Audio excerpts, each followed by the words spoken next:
Sir okay you have seen the series of short films చూసారు. So ఎలా ఉన్నాయి short films? I should say that most of them are really well done అండి. అంటే in all aspects they were technically good, which I did not expect. కొన్ని వచ్చేసి because of sound mixing and all that. జనరల్గా short film చేసేటప్పుడు మనం సౌండ్కి అంత value ఇయ్యము. దాంతో మనం థియేట్రికల్గా ప్రొజెక్ట్ చేసినప్పుడు కొంచెం డిస్టర్బెన్సెస్ వస్తుంది స్టోరీ టెలింగ్లో. సో అది ఎప్పుడు కొంచెం ఫోకస్లో ఉంటే బాగుంటుంది. కానీ కొన్ని ఫిల్మ్స్ అన్ని విధాలుగా టెక్నికల్గా చాలా బాగున్నాయి. But most of the films ఏదో ఒక ఆస్పెక్ట్లో they are competing really well అనమాట. So I had a very great evening Tammareddy గారితో మిగతా ఫిల్మ్ మేకర్స్ కూర్చొని watched all those short films. ఒక ప్రత్యేకత ఏంటి అంటే దీన్ని 40 daysలో చేశారంట టాపిక్ రాగానే. So that was something that I could not believe. ఎందుకంటే 40 daysలో ఇంత కాంటెంట్ రావడం అనేది it shows that the industry is in a very healthy sign అనమాట. It's a healthy sign for the industry I mean. And ఎంత talent ఉందో తెలిసిపోతుంది దీంతో. ఓకే సార్, భరద్వాజ సార్ ఒక కాన్సెప్ట్, ఒక థీమ్ ఇచ్చారు, డిస్క్రిమినేషన్ ఒక థీమ్. సో ఇప్పుడు మీరు చూసిన షార్ట్ ఫిల్మ్స్ ఎంతవరకు ఆ థీమ్ని మ్యాచ్ అయ్యా అనుకుంటున్నారు? అంటే చాలా విధాలుగా అదే ఇంటర్ప్రిటెడ్ ఇట్ అండి.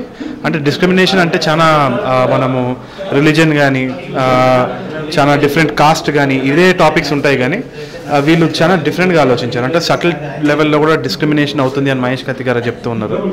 So I think that the film makers have understood that. And okay stereotype theme కాకుండా చాలా డిఫరెంట్ అవెన్యూస్లో ట్రై చేశారు. And it was very inspiring. Sir we have lots of upcoming directors కానీ, కెమెరామ్యాన్స్ కానీ, music directors కానీ చాలామంది short films ద్వారా వస్తున్నారు. So వాళ్ళకి మీరు ఏమైనా మెసేజ్ ఇద్దాం అనుకుంటున్నారా? డెఫినెట్లీ అండి. అంటే నాకు తెలిసి నేను మెసేజ్ ఇచ్చేంత ఏం లేదు కానీ but they are really far off technically. ఒకటి వచ్చేసి షార్ట్ ఫిల్మ్స్ చేసేటప్పుడు మనము ఫిల్మ్ మేకర్స్కి ప్రత్యేకంగా ఏం చెప్తానంటే సౌండ్ అనే విషయము మనం మర్చిపోతూ ఉంటాం. అది సగం మూవీ సౌండ్, సగం మూవీ విజువల్ అనమాట.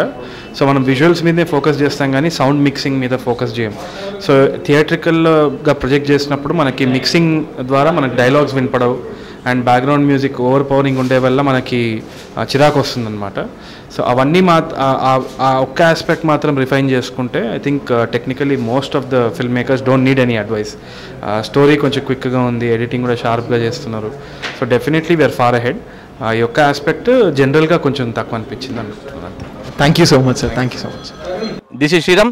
Please subscribe Jewel Studio, like and share.